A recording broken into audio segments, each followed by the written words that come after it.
నిజామాబాద్ జిల్లా కలెక్టర్ శ్రీ వినయ్ కృష్ణారెడ్డి గారు, ఆర్డీఓ గారు, పాత్రికేయులు, డిపో మేనేజర్ ఆర్ను, విచ్చేసిన ప్యాసింజర్స్ అందరికీ నమస్కారము.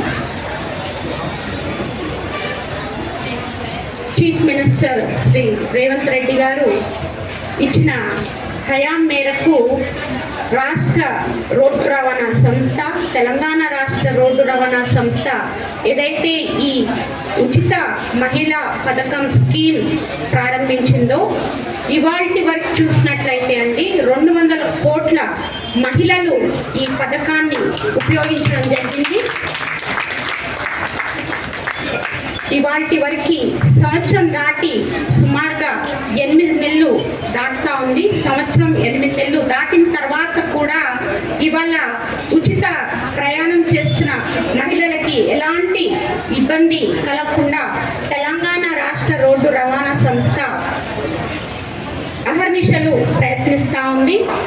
ఈ స్కీమ్ చాలా విజయవంతంగా కొనసాగుతుంది అని చెప్పుకోవచ్చు. నిజామాబాద్ జిల్లా చూసినట్లయితే 5,54,00,000 మహిళలు ఈ ఉచిత పథకాన్ని ఉపయోగిస్తూ ఉన్నారు. ఇవాల్టి వరకు కూడా 230 కోట్లు ఆదా చేయడం జరిగింది.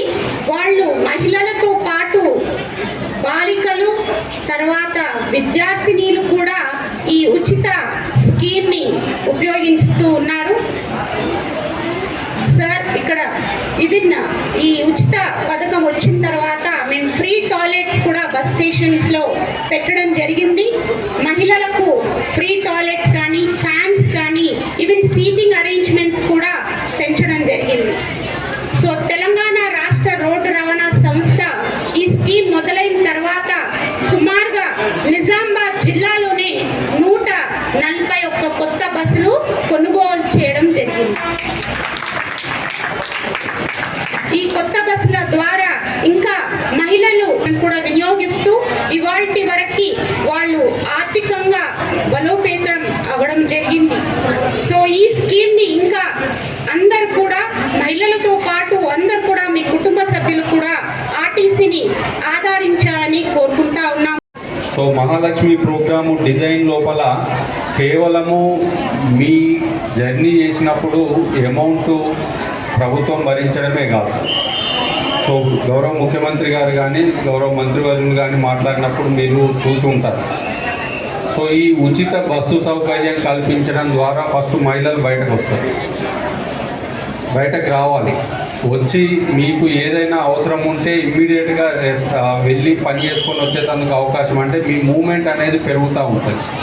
సో మంచి ఉద్దేశంతో పెట్టారు. అది సక్సెస్ఫుల్గా మనము గత సంవత్సరం 8 నెలల నుండి కూడా ఇంప్లిమెంట్ చేస్తున్నాం.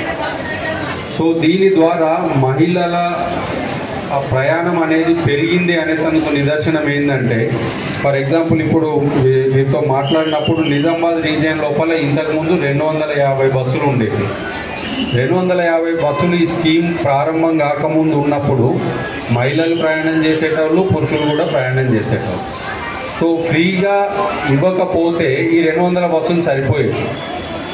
ఇంతే ప్రయాణం అవుతుండే, రెగ్యులర్గా జనాభా పెరుగుతుంది కాబట్టి 5-10 యాడ్ చేసుకుంటూ పోతారు. కానీ ఈ స్కీమ్ స్టార్ట్ చేసిన తర్వాత మహిళా ప్రయాణికుల సంఖ్య గణనీయంగా పెరిగింది. ఆ గణనీయంగా పెరిగే వరకు ఈ బస్సులు సరిపోక 250కి తోడు 141 ఎక్స్ట్రా ఉన్నారు.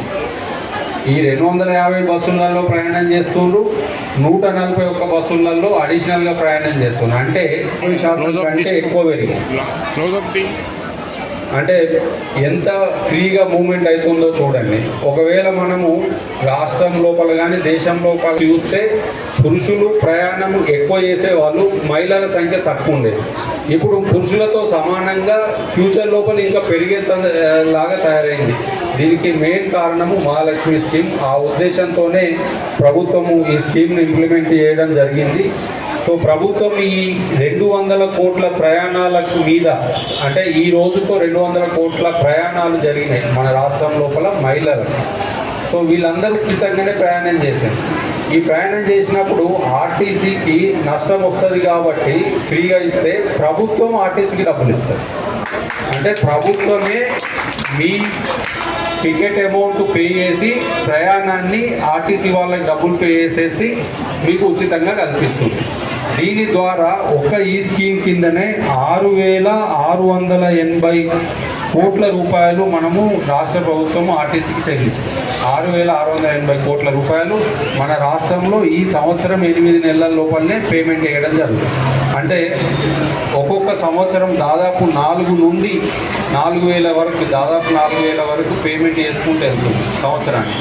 ఫ్యూచర్ లోపల ఇదే ఇంకా నెంబర్ ఆఫ్ బస్సెస్ పెంచుకుంటూ వెళ్తే, మహిళల ప్రయాణం పెరుగుతూ వెళ్తే సంవత్సరానికి 5,000-6,000 కోట్లు కూడా ప్రభుత్వం భరిస్తుంది.